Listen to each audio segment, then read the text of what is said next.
एक ऐसी दुर्घटना पर चर्चा करने के लिए जिसकी चर्चा भारत में पिछले 5 दिनों से हो रही है। हालांकि भारत में दुर्घटनाओं के आंकड़े अगर हेडिंग भी देख लिया जाए तो समझ में आते हैं कि 26 बच्चे प्रतिदिन सड़क हादसों में अपनी जान गंवा रहे हैं। यहां बच्चों से तात्पर्य 18 साल से कम उम्र के बच्चों की हो रही है। भारत में प्रतिदिन 26 बच्चे 18 साल से कम है जो जान सड़क हादसों में गंवा रहे हैं। टेक्निकली भारत में कोरोना से जितने लोग वर्ष 2020 में मरे उनकी संख्या जहां न्यूज़पेपर्स में 1.5 लाख आई, भारत में सड़क हादसों से मरने वालों की संख्या उससे अधिक है। भारत में प्रतिवर्ष 1.25 लाख लोग, रिपोर्टेड डेटा है, 1.25 लाख लोग सड़क हादसों में अपनी जान गंवा रहे हैं। ऐसे में आज यह सेशन क्यों किया जा रहा है, उसका ऐसा कौन सा पॉइंट है, ट्रिगर पॉइंट है जिसकी वजह से हम ये सेशन कर रहे हैं। टेक्निकली हर दिन होती दुर्घटनाओं पर सेशन नहीं होते, लेकिन कुछ सेशंस ऐसे होते हैं या कुछ दुर्घटनाएं ऐसी होती हैं जो पूरे देश का ध्यान अपनी तरफ खींच ही लेती हैं। उन घटनाओं में देहरादून में 11 तारीख की रात या कहिए तो 12 तारीख की अल सुबह हुई दुर्घटना ने पूरे देश को एक बहस में भेज दिया है। और वो बहस इस बात की कि एक इनोवा कार के अंदर सवार कुल 7 यात्री, उनमें से 6 लोगों की कार एक्सीडेंट में मौत हो जाती है। एक घायल का अभी भी इलाज चल रहा है। उनकी मौत के बाद देश में एक बड़ी बहस छिड़ी। इस कार के हालात को देखकर जैसा आपको लग रहा है, जिसे देखकर लग रहा है कि यह गाड़ी जिस तरह से क्षत विक्षत हुई है, इसका मतलब देखकर ही लग रहा है कि शायद ही इसमें से कोई बचा होगा। बहस छिड़ी कि क्या वो लोग रात को, यानी कि 11 की रात को 2 बजे या सुबह 2 तारीख के 2 बजे जो लोग इस दुर्घटना में शिकार हुए, वो इतनी रात को क्या कर रहे थे? क्या वो नशे में थे? क्या वो ओवर स्पीडिंग में थे? इतनी रात को कार में निकले हुए लोग अगर नशे में थे तो फिर नशे पर बहस की जाए, ओवर स्पीडिंग में थे तो ओवर स्पीडिंग पर बहस की जाए। हमारे देश में मैंने पहले भी कईयों बार अपने सेशंस में इस बात के बारे में चर्चा की है कि दुर्घटना होने के बाद घायलों को बचाने, मृतकों को पुलिस स्टेशन या फिर अस्पताल पहुंचाने के बाद जो तीसरी सबसे बड़ी बात उठती है वो है कि ये हुआ कैसे। ये जो हुआ कैसे वाली घटना है, इसने पूरे भारत को एक डिबेट में डाल दिया है।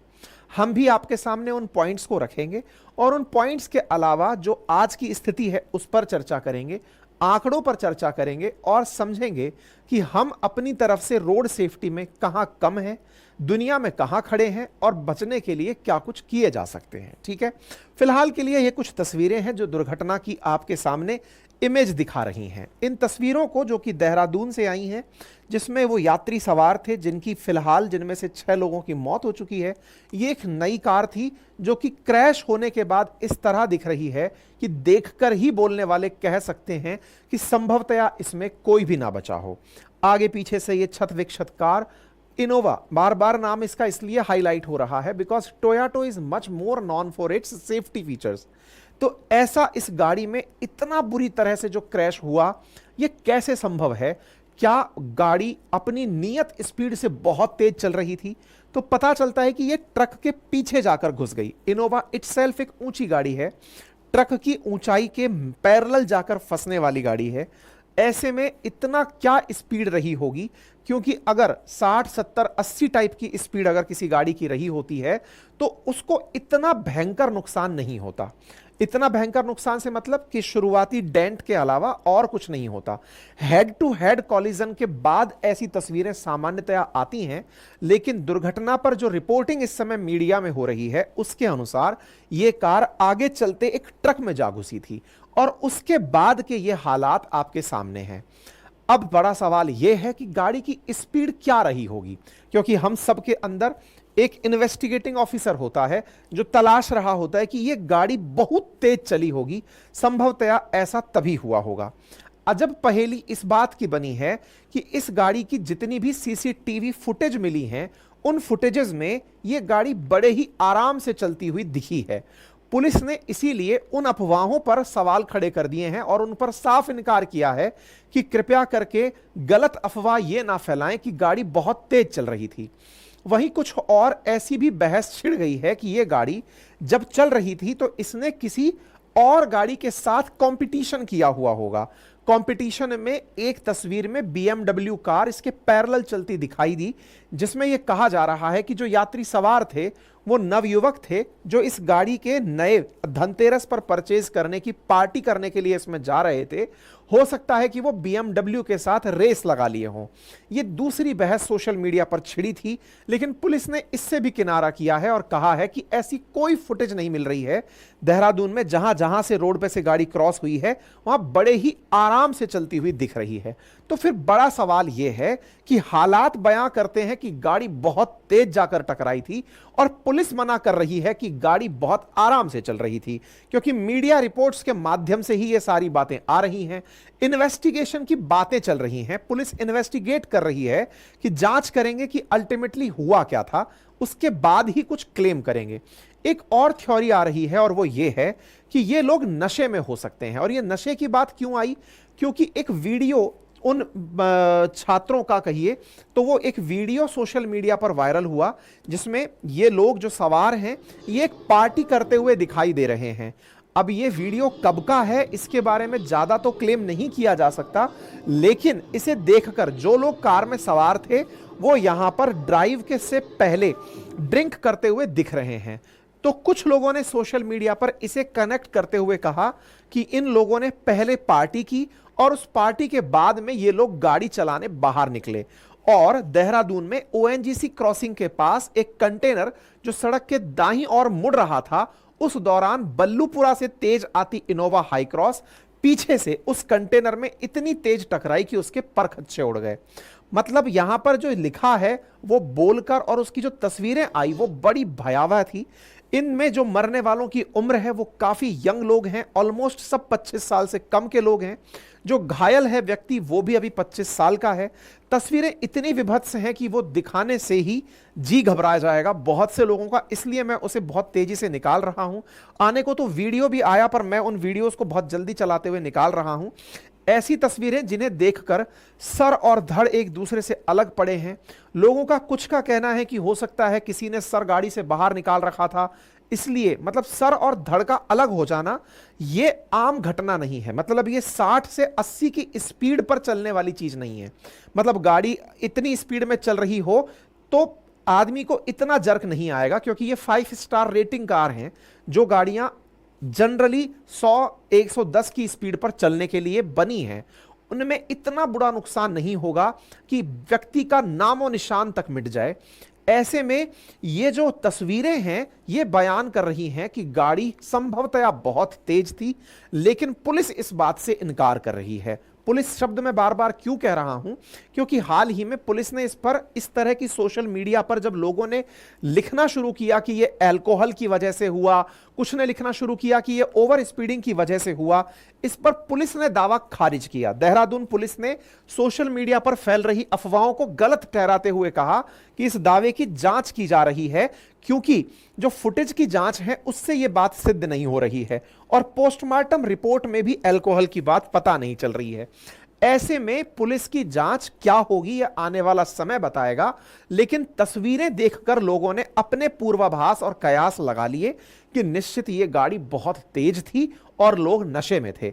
अब पुलिस की जांच तब आए क्योंकि हमारे देश में पुलिस का मैनेज होना कोई बड़ी बात नहीं है।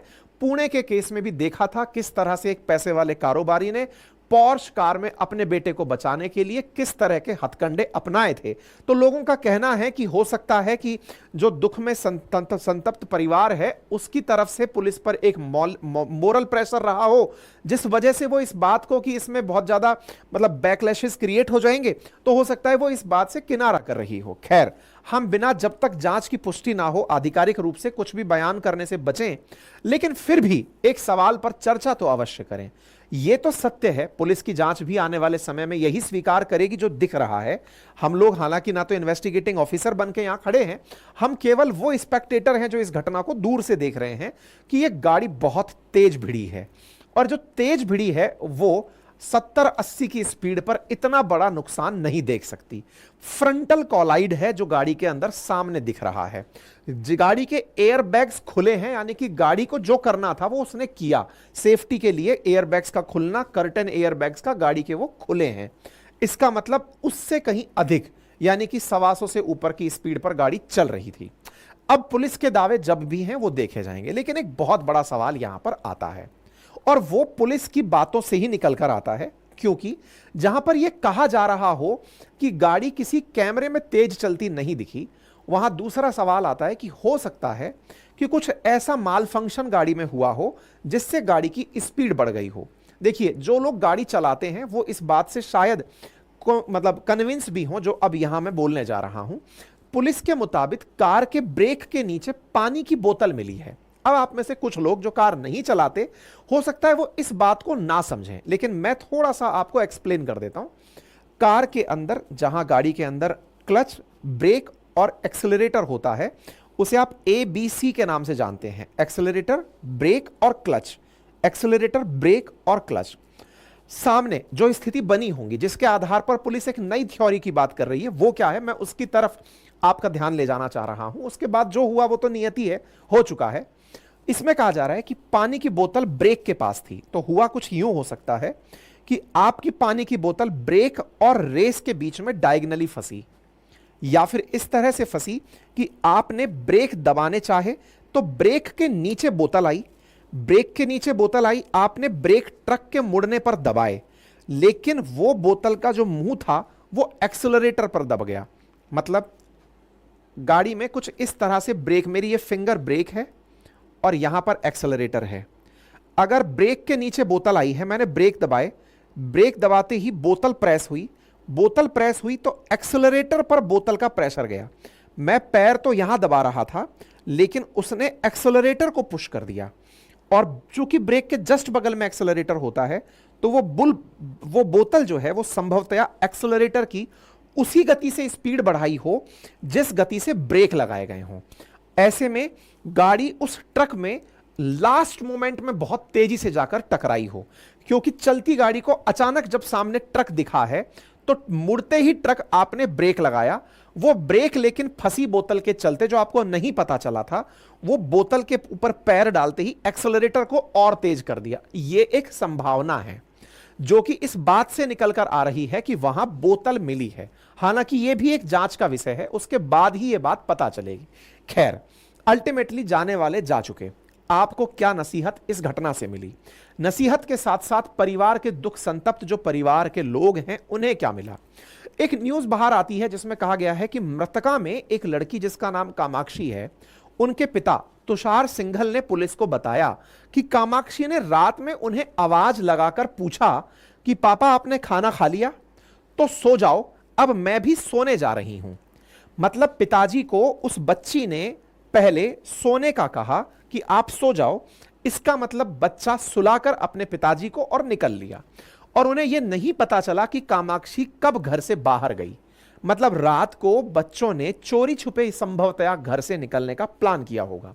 कामाक्षी के पिता को मंगलवार सुबह एक फोन से घटना मिली। कामाक्षी उनकी अकेली संतान थी।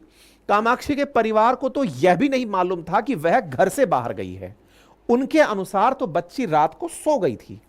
पिताजी से पूछकर कि आप सो गए, तो भैया मैं भी सो रही हूं। सोते पिताजी को छोड़कर वो रात को पार्टी करने बाहर निकली थी। साथ में उसकी एक सहेली थी, उसमें गुनीत भी उनके साथ थी, और वो युवा महोत्सव में पवनदीप का कोई कार्यक्रम हुआ था, उसे सुनकर रात को वापस लौटी थी। परिवारजनों को यह संतुष्ट करके कि आप सो गए हैं, बच्ची बाहर निकल गई थी। एक घटना।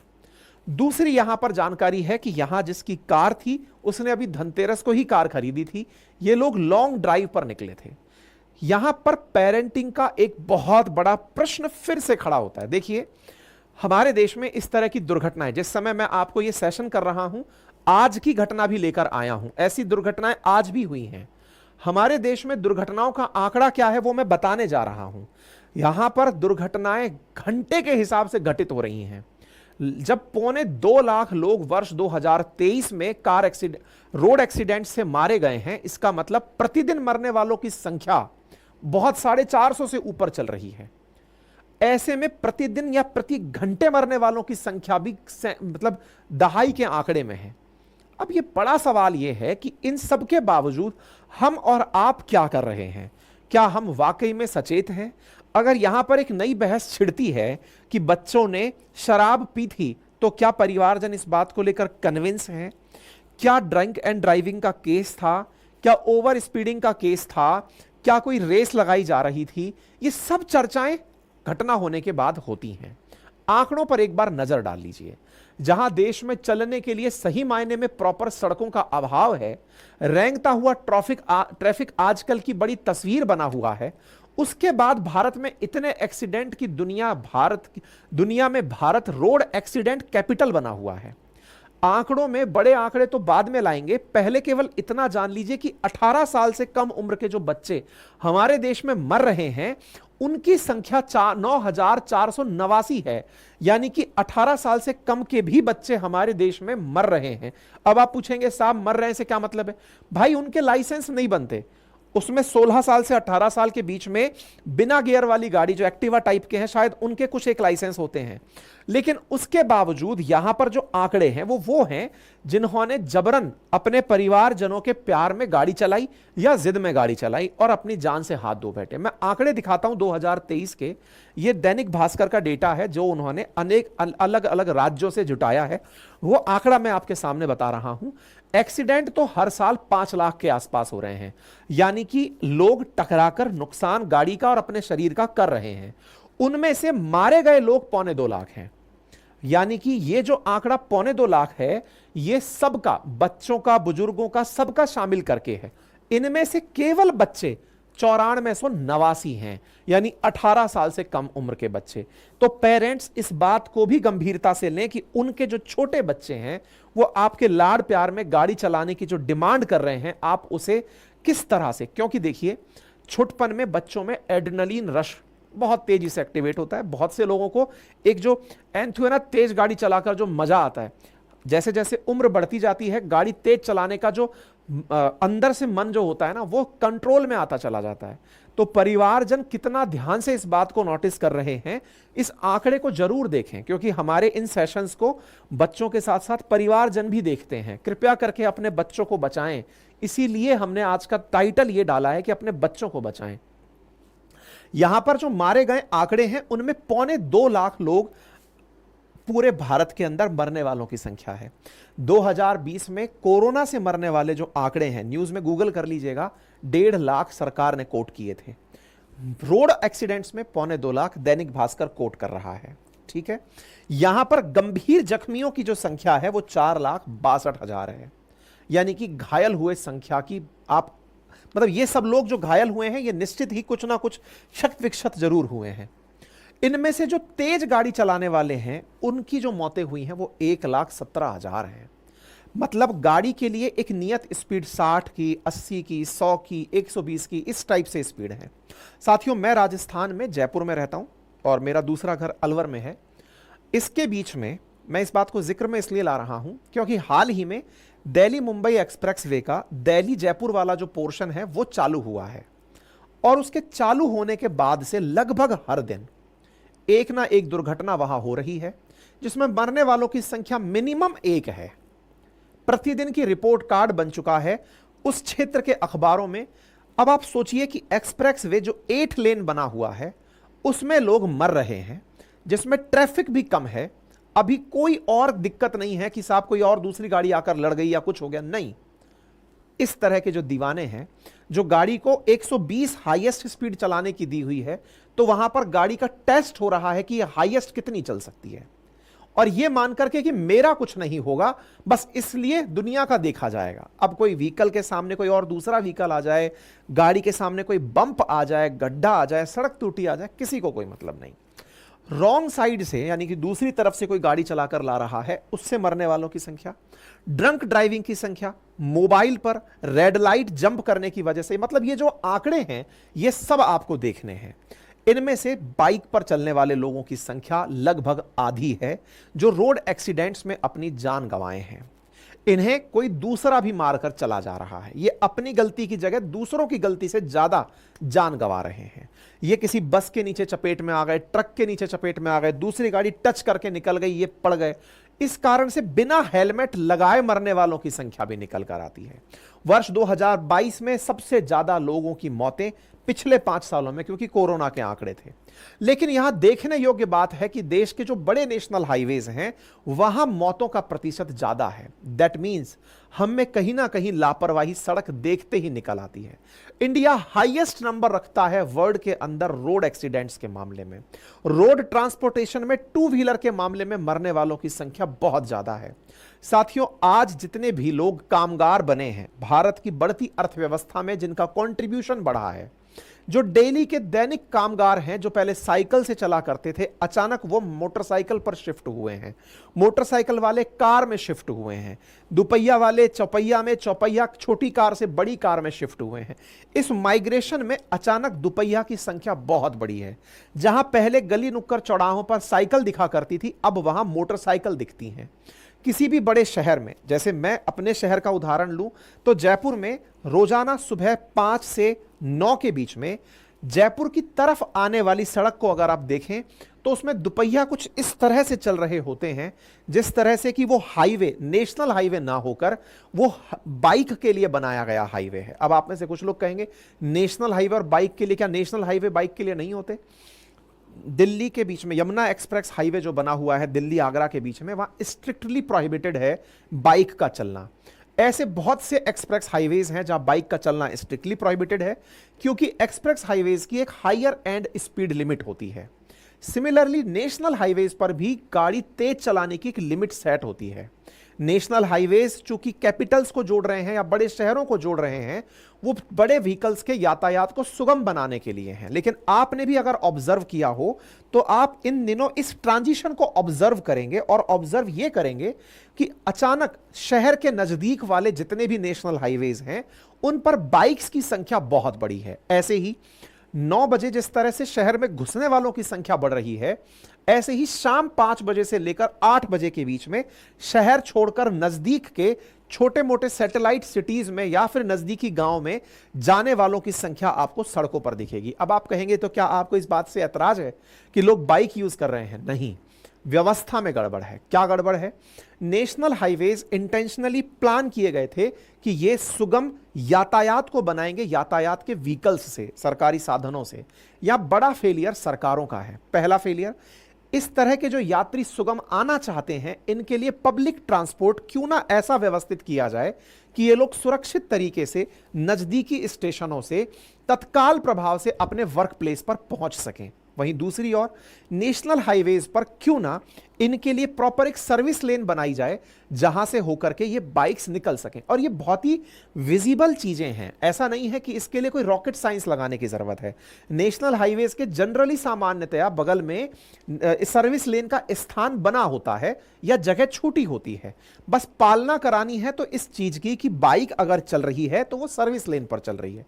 मैं बाइक पर इतना क्यों बोल रहा हूं? क्योंकि मौतें बता रही हैं कि 44% मौतें भारत में केवल बाइक सवारों की हो रही है।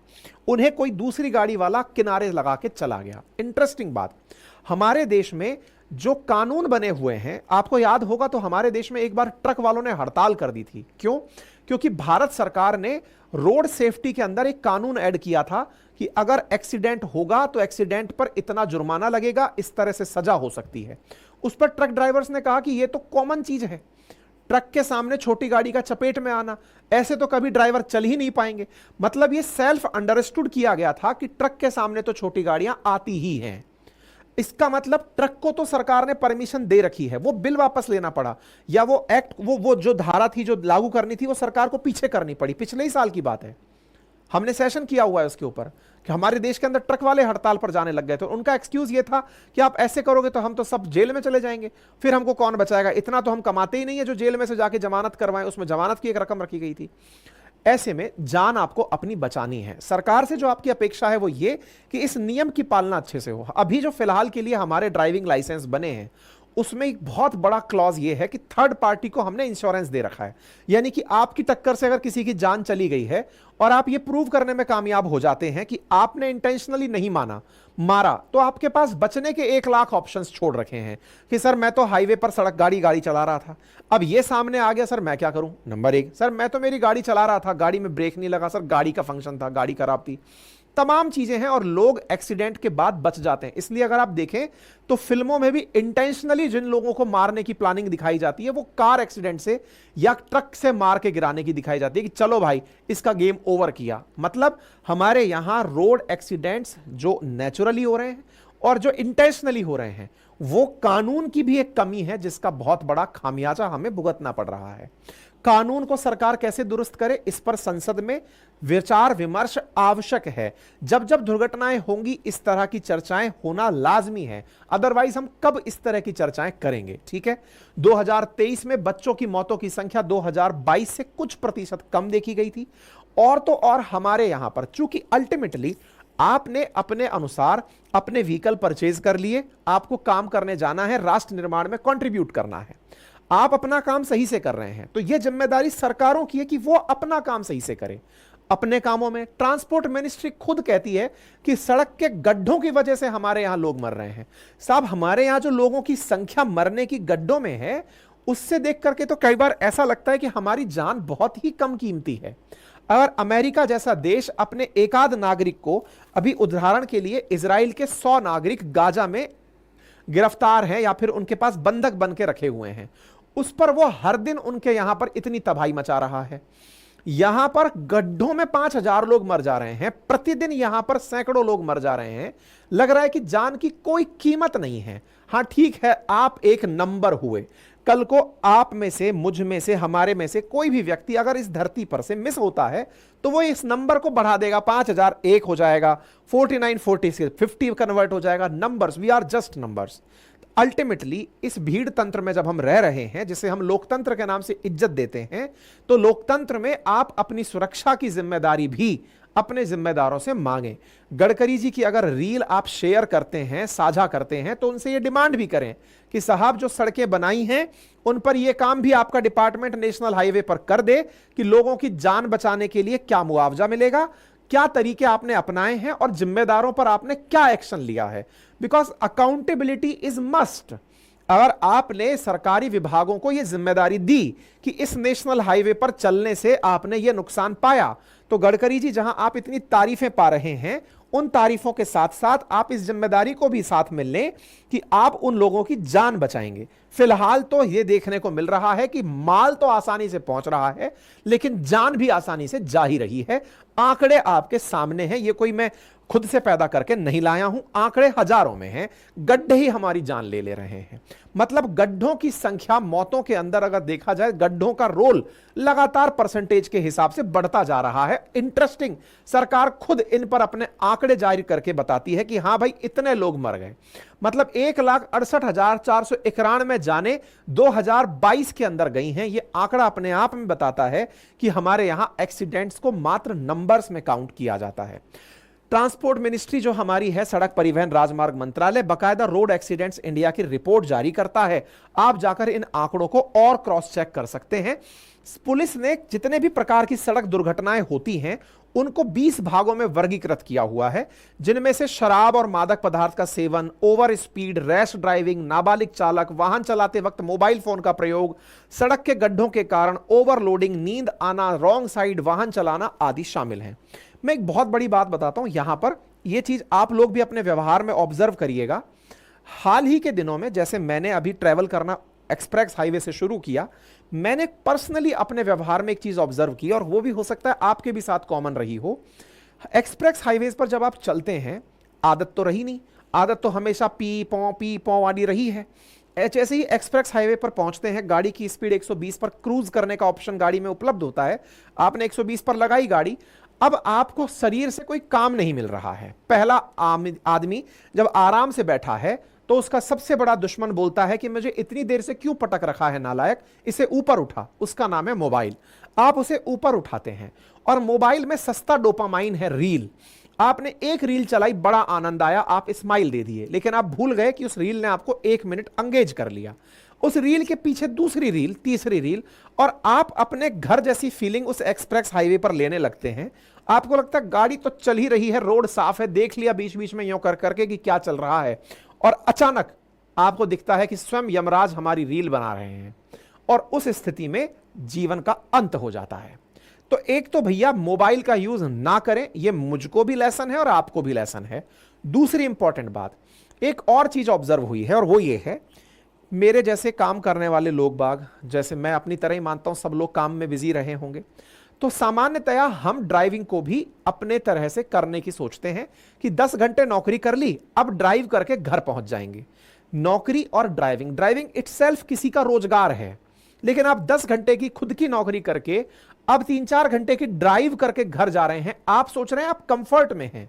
असल में ध्यान से सड़क देखना भी एक काम है, उसके लिए किसी आदमी को रोजगार दिया जाता है जिसे आप ड्राइवर बोलते हैं। लेकिन आप अपनी गाड़ी ड्राइव करने में मस्त हैं, व्यस्त हैं, क्योंकि आपको लग रहा है कि आप तो एंजॉय कर रहे हैं। वास्तविकता में आप किसी का काम कर रहे हैं और उस काम की जो थकान दिमाग पर है, जैसे ही वो आराम में बदलती है, क्योंकि आपने अब 120 पर गाड़ी चलाकर क्रूज दबा दिया है, तो भाई साहब शरीर को आदत नहीं है कि इतनी अच्छी रोड कैसे दिख जाएगी, हम उसे रील की तरह समझने लगते हैं। देखते देखते पिक्चरों की तरह नींद आने लगती है। हमारे एक्सप्रेस वे पे मरने वालों में नींद का भी इजाफा, नींद का बड़ा कारण है कि लोग चलाते चलाते नींद आ गई, बस ड्राइवर्स को नींद आ गई। बहुत से लोग उस रोड को इसलिए छोड़ रहे हैं क्योंकि चलाते चलाते नींद आ रही है। बोले सर आदत नहीं है इतनी साफ रोड देखने की, हमें तो आदत है ब्रेक मारते मारते चलाने की। तो ये बहुत बड़े छोटे छोटे से पॉइंट हैं जिन्हें आप ऑब्जर्व करें, खुद के जीवन में डालें। ओवरलोडिंग करना, ये तो सब व्यवहारिक वो कारण है जिनकी वजह से दुर्घटनाएं होती हैं, व्यक्ति के कारण जहां घटनाएं हो रही हैं। एंड तीसरा, ये जो ड्रिंक एंड ड्राइव का केस है, भाई साहब आज का जो यूथ है ना, अलग लेवल पर पागल हो चुका है। उसे लगता है कि बस नशा कर लिया। अच्छा, इस नशे के पीछे भी मैं एक बहुत बड़ा स्टेटमेंट दे रहा हूं, उसे थोड़ा गहराई से लीजिएगा।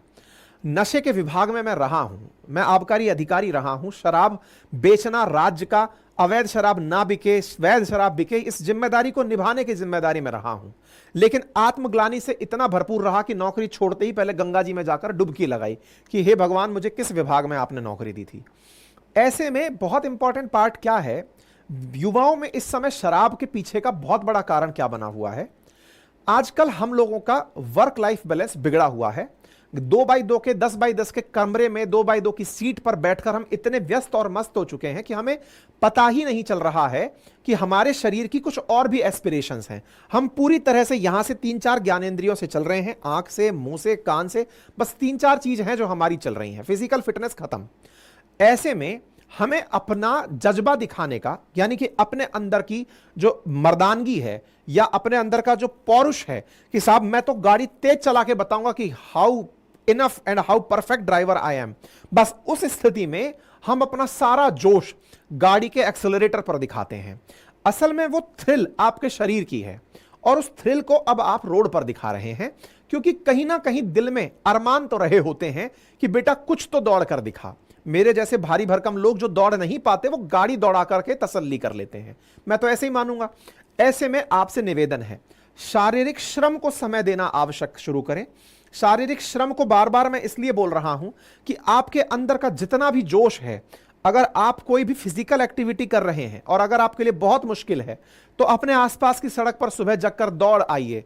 4-5 घंटे में इतनी थकान तो हो जाएगी कि आपके अंदर का वो जो जोश है कि मैं अपने अंदर का जोश गाड़ी से निकलवाऊं, वो हैंडल हो जाएगा।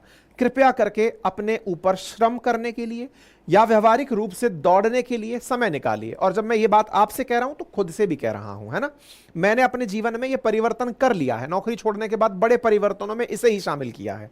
क्योंकि पहले बैठे बैठे कमर गाड़ी में इसीलिए दुख रही थी कि साहब चलिए गाड़ी में ही चलते रहना है, ठीक है। एनीवे, फिलहाल के लिए आप इस बात को व्यवहारिक रूप से बहुत ज्यादा ऐड करें। ह्यूमन एरर्स और ट्रैफिक रूल वायलेशन से बचें। रोड फॉल्टी हैं, अब जैसा हमारा देश है ग्रो करेगा तो चीजें सुधर जाएंगी, लेकिन आप व्हीकल की सेफ्टी से कॉम्प्रोमाइज ना करें। आज हमारे देश में मारुति की गाड़ियां भर भर के बिकती हैं, क्यों? माइलेज अच्छी है साहब। माइलेज अच्छी है तो उसने कुछ तो कॉम्प्रोमाइज किया होगा ना। ऐसा उसको क्या रामबाण औषधि मिल गई थी कि उसने तो यूज कर ली और बड़ी दूसरी कंपनियां यूज करने से, टाटा वगैरह, ये बच गई कि साहब इनको नहीं। तो बोले साहब माइलेज अच्छी इसलिए है, तो जाके जब मालूम करोगे तो पता चलेगा इसका वजन और दूसरी जो महंगी गाड़ी है या फिर कहिए जिसकी माइलेज कम है उसके वजन में ही रात दिन का अंतर है। 100-200 किलोग्राम का वजन में अंतर है। वजन में अंतर है तो माइलेज में अंतर है। हम लोग कहते हैं अरे कौन से हम ही मरने वाले हैं। 1.5 करोड़ 150 करोड़ लोग हैं, कोई ना कोई मरेगा, हम थोड़ी मरेंगे। व्हीकल सेफ्टी से कॉम्प्रोमाइज ना करें, सरकारें इसको बहुत सुनिश्चित कर रही हैं, आप भी सुनिश्चित करें कि आप ऐसी गाड़ियों से ट्रैवल करने से बचें जिन गाड़ियों की सेफ्टी के बारे में पहले से आपको पता है, ठीक है। बाकी भाई ड्राइविंग के समय जितना हो सके अगर किसी को आप घायल अवस्था में देख लें तो उसे जरूर मदद पहुंचाएं। लोगों को, जैसे मैंने आज ये अवेयरनेस सेशन बनाया है, इसका मकसद आपको दुर्घटना समाचार सुनाना नहीं था, असल मायने में आपको अवेयर करना था। मैंने मेरी जिम्मेदारी निभा दी, आपकी जिम्मेदारी है कि इस अवेयरनेस को आप लोगों तक पहुंचाएं। जैसे मैंने मेरी जिम्मेदारी निभाई, आप अपनी जिम्मेदारी निभाएंगे तो हो सकता है कि कोई आपकी बात सुनकर परिवर्तित होने की सोच ले कि यार मैं आगे से बहुत केयरफुल रहूंगा, है ना। आगे चल करके साथियों ये ध्यान रखें कि हमारे देश में इस तरह की दुर्घटनाएं होते ही जो रिएक्शंस हमारे आते हैं वो कई बार परिवारजनों को बहुत परेशान करते हैं। आवश्यक हो तो आप किसी की मदद करें, ना आवश्यक हो तो उस चर्चा का हिस्सा इस तरह से ना बने कि उन्हें आप पर और खुद के होने पर शर्म आए कि यार कैसे लोगों के बीच हम रह रहे हैं। मैंने जब यह घटना सुनाई, इस बीच में 2 सुर्खियां छप चुकी हैं। 16 तारीख की खबर है, 7 लोग इसी तरह एक कार के अंदर अभी एक्सीडेंट में आज मरे हैं। ऐसे ही आज की खबर फिर से देखें, 5 लोग इसी तरह से इंजर्ड हुए हैं एक रोड एक्सीडेंट में। मेरे प्यारे साथियों, ये दुर्घटनाएं रोज हो रही हैं, लेकिन ऐसे में अलार्म जब आपका जग जाए, बज जाए, उसे प्लीज ध्यान से देखें। जितना हो सके लोगों से इसे साझा करें, यही मेरा आप सबसे अनुरोध रहेगा। मेरा कुल मिलाकर अनुरोध इतना ही है कि हो सके तो भैया आराम से गाड़ी चलाएं, पीकर गाड़ी ना चलाएं। अगर आपके पास बहुत पैसा है तो जब आप पी लें, आपको लगता है कि पीने के बिना आपसे नहीं रहा जा रहा, आपकी मजबूरी बन चुकी है, क्योंकि सरकार शराब यही कह के बेचती है कि हम तो साहब ना बेचें, लेकिन जो पीना चाहता है वो खराब शराब पी लेगा और वो मर जाएगा, तो मैं उसकी जान बचाना चाहती हूं, फिर चाहे जान कैसी भी लेने पड़े। ऐसे में फिलहाल के लिए अगर आप बहुत अमीर हैं और आपको लगता है कि पीने की बोतल खरीदने का पैसा है आपके पास, तो साहब 100-500 रुपए और खर्च करिए और एक ड्राइवर अपनी गाड़ी के साथ रखिए, वो आपकी गाड़ी चलाए और आपको सुरक्षित आपके घर छोड़ आए। क्योंकि संभवतया आपकी अमीरी में ये 2 पल इजाफा ही करेगा अगर कोई ड्राइवर आपको नशे में होने के बाद घर छोड़कर आए। मेरी आप सबसे अनुरोध है कि आप अपनों के लिए, जो लाचार हैं कि उनकी आदत बन गई है कि उन्हें उस शराब के अंदर मुंह मारना ही है, तो उनके लिए कम से कम यह सुविधा कर दें कि इनको छोड़ने के लिए कोई आदमी आप लगा दें, ठीक है। गाड़ी स्लो चलाएं क्योंकि जिंदगी आपको लंबी जीनी है। ड्राइव सेफ करें, यही मेरा आप सबसे अनुरोध है, और यह अनुरोध आप लोगों तक पहुंचाएं, यह मेरी आपसे अंतिम गुजारिश है, ठीक है। फिलहाल के लिए इतना ही। अपना ख्याल रखें, बहुत बहुत धन्यवाद।